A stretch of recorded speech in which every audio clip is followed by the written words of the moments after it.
Chapter 8. Escape from the Island. I was now in my 27th year on the island, and I did not want to be there for another year. We worked hard to get the corn in and to make a lot of bread. We had dried fruit and salted meat and big pots to keep water in. One evening, Friday went out to look for a turtle for meat and eggs. But in less than an hour he was back, and he looked very afraid. "Master! Master!" he cried.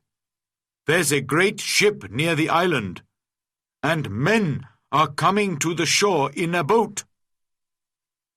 I jumped up and ran with him down to the shore.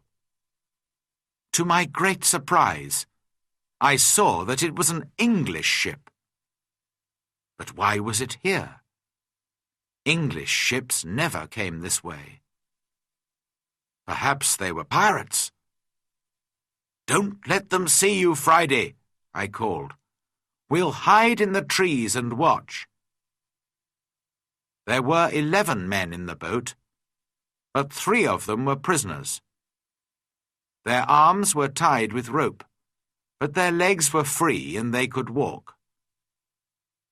The other sailors pushed the 3 prisoners up the beach, laughing and shouting and hitting them. Then some of them sat down on the sand and began to drink. Others walked away to look at the island, and 2 men stayed to watch the boat. The 3 prisoners walked slowly along the beach and sat down under a tree not far from us. They looked very unhappy. Very quietly, I came up behind them through the trees and called out to them in English. "Don't be afraid," I said. "I'm an Englishman. Perhaps I can help you." The 3 men turned and looked at me. They did not answer at once. They were too surprised. Perhaps they thought I was a wild man myself, in my strange homemade clothes of animal skins, and with my long hair and beard. Then the oldest man spoke. "I am the captain of that ship," he said, "and these 2 men are my first and second officers. Last night there was a mutiny, and the seamen took the ship from me. Now they're going to leave the 3 of us here to die on this island." "Do these mutineers have guns?" "Only 2, he answered, "and they've left those on the boat." "All right," I said. "We'll fight them. But if we get your ship back for you, you must take me back to England." The captain agreed immediately, and thanked me very warmly for my help. Friday ran back to my house to get all the guns, and the captain and I made a plan. The first part was easy, because the seamen were not ready for a fight. We shot the 2 men at the boat, and the captain shot another man. This man, Tom Smith, was the worst of them all, and he began the mutiny on the ship. Then the captain talked to the other 5 men, and they agreed to help him. They did not really want to be mutineers, but they were afraid of Tom Smith. "Now," I said to the captain, "we must get back your ship. How many men are on it?" 26, the captain replied. "And they will fight hard because they won't want to go home. It is death for all mutineers in England. But not all the men are bad. I'm sure that some of them will help me." Just then we saw another boat which was coming from the ship to the shore. There were 10 men in it, and they all had guns. We ran into the trees and waited. It was a long, hard fight, but by now it was dark, and this helped us very much.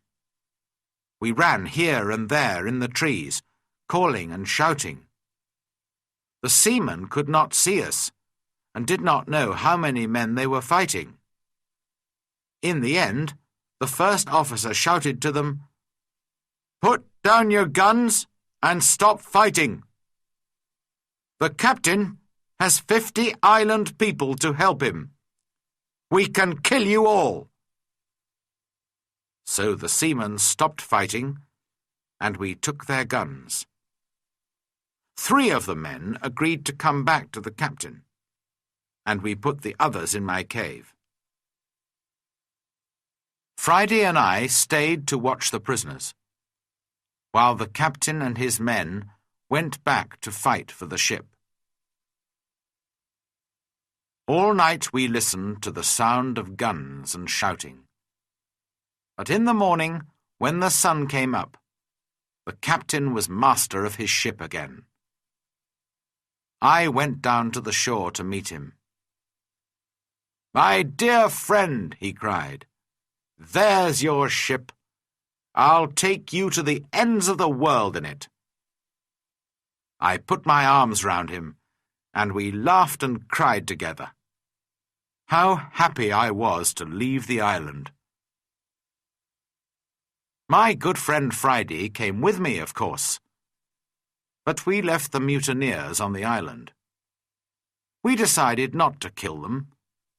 They could begin a new life on the island. I showed them my 3 houses, my cornfields, and my goats, and all my tools. Their life would be easy, because of all my hard work for so many years. And so, on the 19th of December, 1686, after 27 years, 2 months, and 19 days, I said goodbye to my island and sailed home to England.